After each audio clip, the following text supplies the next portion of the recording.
প্রতিদিন আমাদের একইভাবে চিকেন কারি খেতে কি আর ভালো লাগে? তাই আমি আপনাদের জন্য নিয়ে এসেছি ভিন্ন ধরনের এক চিকেন কারি রেসিপি। আজকের রেসিপি হচ্ছে চিকেন পালং। তা এটি খুবই মজার একটা রেসিপি। শীত এলেই এই রেসিপি একবার হলেও খেতে হবে। এটি এত মজার একটি রেসিপি। আমি এখানে প্রথমে কিছু পরিমাণের পালং শাক নিয়েছি। আজকে মেইন উপকরণই হচ্ছে পালং শাক। এখানে ডাঁটিগুলো বাদ দিয়ে শুধু পাতাগুলো ব্যবহার করা হয়েছে। কড়াইতে কিছু পরিমাণ পানি নিয়েছি। পানিটা ফুটে ওঠার পরে এখানে দিয়ে দিলাম পালং শাকগুলো। পালং শাকগুলো দিয়ে আমি এখানে একটু নেড়ে দেব। তা নেড়ে এইটাকে ভালো করে আমি মিশিয়ে নেব। এইখানে পালং শাকগুলো হাফ সিদ্ধ করে নিতে হবে।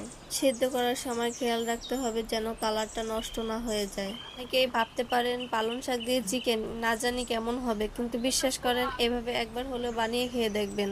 শীত এলে চিকেন কারির এই রেসিপিটার স্বাদ আরও বেশি বেড়ে যায়।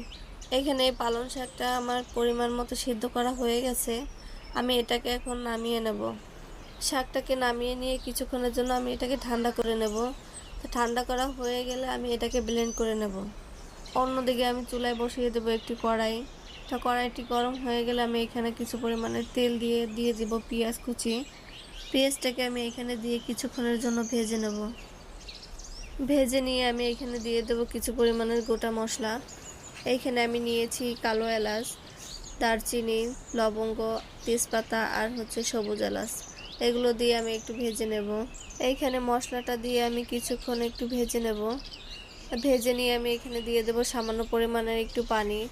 পানিটা দিয়ে আমি মশলাগুলো এক এক করে দিয়ে দেব। প্রথমেই আমি এইখানে দিয়ে দিলাম 2 টেবিল চামচ রসুন বাটা। রসুন বাটাটা দিয়ে আমি এখানে একটু মিশিয়ে নিয়ে দিয়ে দিলাম 1 টেবিল চামচ আদা বাটা। আদা বাটা দিয়ে আমি এটাকে একটু ভালো করে মিশিয়ে নেব।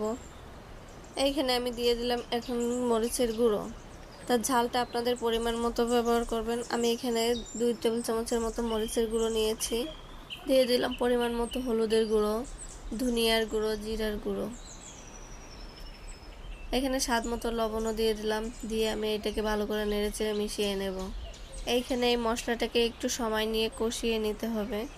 তা মশলাটা আমি এখানে কষিয়ে নিচ্ছি যতক্ষণ পর্যন্ত উপরে তেলটা ভেসে না উঠছে, আমি এতক্ষণ পর্যন্ত এটাকে কষিয়ে নেব। যে কোনো তরকারির মশলাটাকে ভালো করে কষিয়ে নিলে তরকারির টেস্টটাও কিন্তু বেড়ে যায়। এইখানে আমার তেলটা ভেসে উঠেছে। আমি এখন এখানে দিয়ে দেব মাংসগুলো দিয়ে আমি এটাকে ভালো করে একটু সময় নিয়ে কষিয়ে নেব। আমি এইখানে কিছু সময় এটাকে কষিয়ে নিয়ে দিয়ে দেব সামান্য পরিমাণের পানি। পানিটা দিয়ে আমি এখানে ঢাকনা দিয়ে ঢেকে রেখে দেব। এইখানে চুলোর আঁচটা আমি লোতে রেখে ঢাকনা দিয়ে ঢেকে 10 মিনিটের জন্য আমি এটাকে রেখে দেব। আমার এখানে মাংসটা কিন্তু সিদ্ধ করা হয়ে গেছে। এটা খুব সুন্দর করে সিদ্ধ হয়ে গেছে। এখানে আমি এটাকে ভালো করে নেড়ে চেড়ে দেব।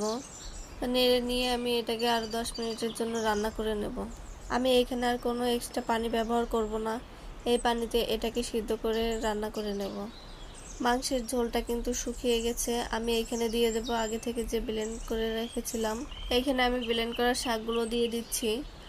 তা শাকগুলো দিয়ে কিন্তু আর কোনো পানি এখানে ব্যবহার করা যাবে না। পালং শাকে যে এক্সট্রা পানি, আমি এই পানিটা দিয়ে এটাকে আবারও কষিয়ে নেব।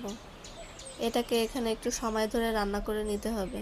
আগে কে কে এভাবে পালং শাক দিয়ে চিকেন রান্না করে খেয়েছেন কমেন্টে জানাবেন। আমার ভিডিওগুলো যদি আপনাদের কাছে ভালো লেগে থাকে আমার চ্যানেলটি সাবস্ক্রাইব করে দিবেন। লাইক কমেন্ট করতে ভুলবেন না। কথা বলতে বলতে এখানে আমার পালং শাকের কালারটাও কিন্তু চেঞ্জ হয়ে গেছে। বুঝবেন কিভাবে এটা হয়ে গেছে?